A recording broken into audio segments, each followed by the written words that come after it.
in life, taking actions is one of the most powerful things we can do, especially when we're trying to gain results. So people talk about, oh, I want to start this business or I have this idea, but they don't go through with it. And they kind of make 100 reasons why right now is not the time. Oh, I'm not ready yet. I don't have the equipment I need, the experience, etc., etc. Well, quite frankly, that's the wrong approach because how are you going to gain that experience? How are you going to grow into the person that you need to be in order to get those results? You've got to take that action. So, making an action plan is one of the first things, and obviously, making a business plan is the first rule of business. But I would say it doesn't have to be the finished article.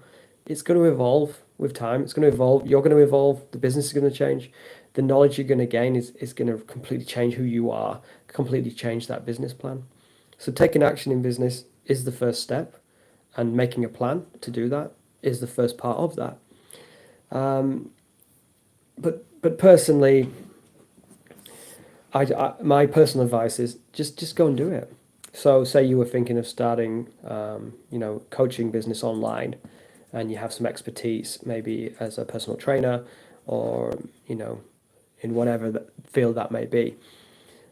Just take action and start doing that. So look online, watch some videos of how you're going to achieve that, how you're going to bring that about, how are you going to do the coaching? Is it going to be all online? Do you need to be face to face? So again, limiting barriers for entry. Online is a far wider place to reach your clients. Um, Develop a personal brand. So we all have a personal brand through our social media and through our own life. You might not like the terminology for it, but ultimately we're all our own personal brand. The way we present ourselves, the way we communicate, that is our personal brand. And then going on to our kind of Instagram pages, all of our social media pages, our LinkedIn profiles, this is our personal brand. Now, just interacting on those social media platforms is going to develop your personal brand. That's going to give you further reach on those social media platforms, and it's going to help the algorithm to select you over other people. You're going to get experience from doing it. So that's a good way to do it. But one of the key things that you have to identify is what personal brand do you want to get out to the world? So what do you want to present? What's the message you're trying to get across? What are your skills that you want to pass on? So that's all part of developing a personal brand. But again, back to first point, take action. Make sure you're doing it. I remember I started my YouTube channel like, I don't know, 2 years ago, something like that. And I wish I'd have done it 5 years before that. And even this year, I haven't used it at all, really. And I'm only just getting back into it. So I regret that. Regret not going sooner or taking more action. It's not a big regret of mine, but what I mean is I wish I'd have utilized it sooner because that's part of your personal brand. And yeah, am I proud of the videos I made? No, not one of the, only I think only one video I'm truly proud of at the moment.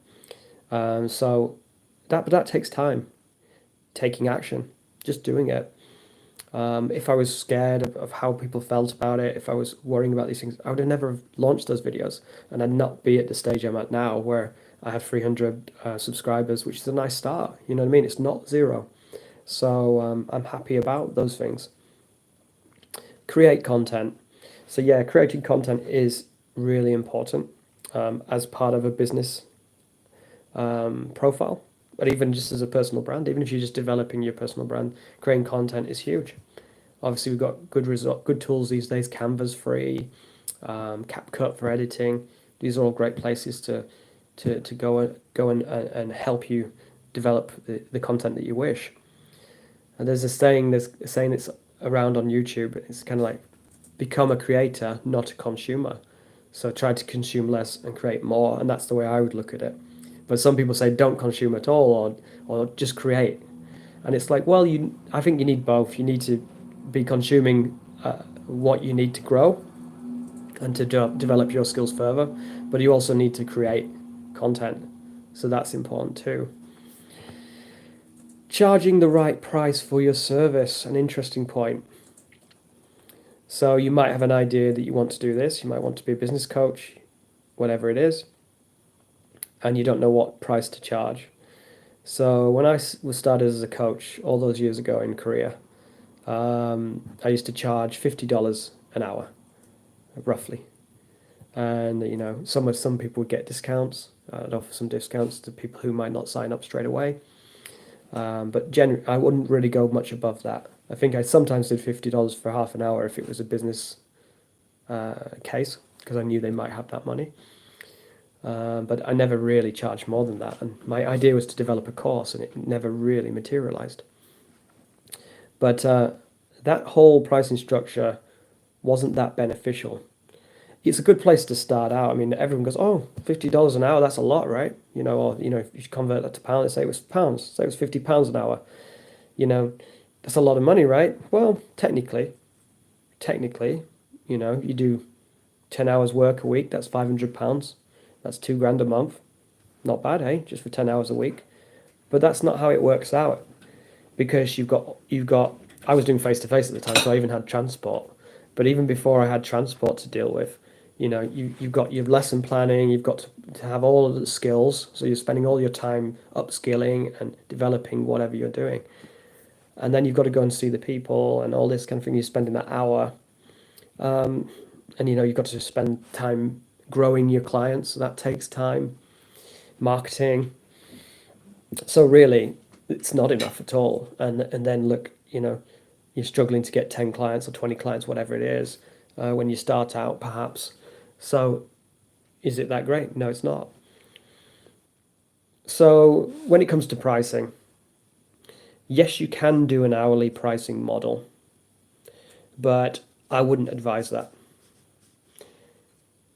You'd be wiser to have a done for you or a done with you or a DIY pricing structure, and I can go into more detail about them on another video. But ultimately, you want to charge a high ticket for your service, and you want them to pay that upfront, so you've got a liquid cash flow.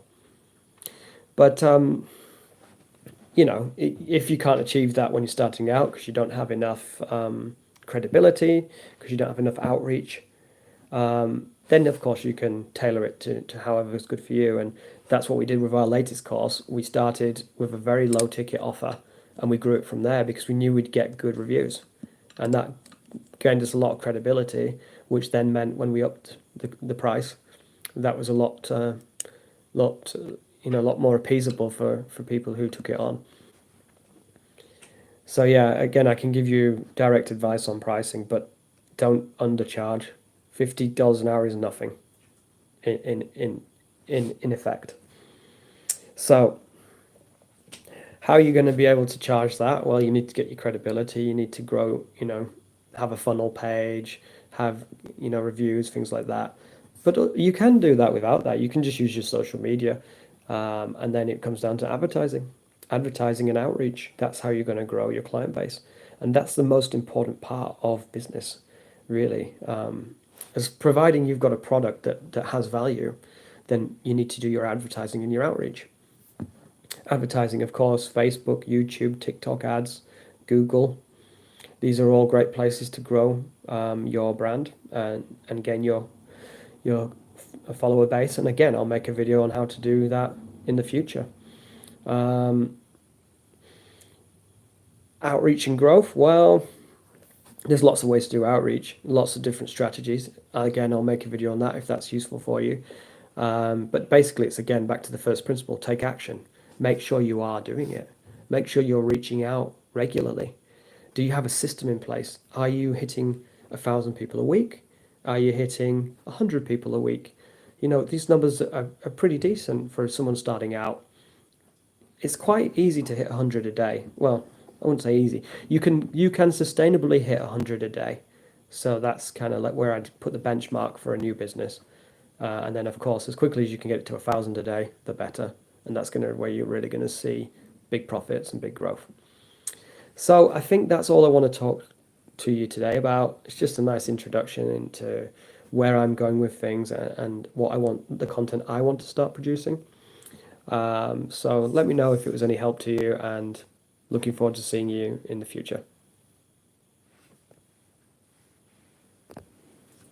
Good, babe. Yeah, not bad.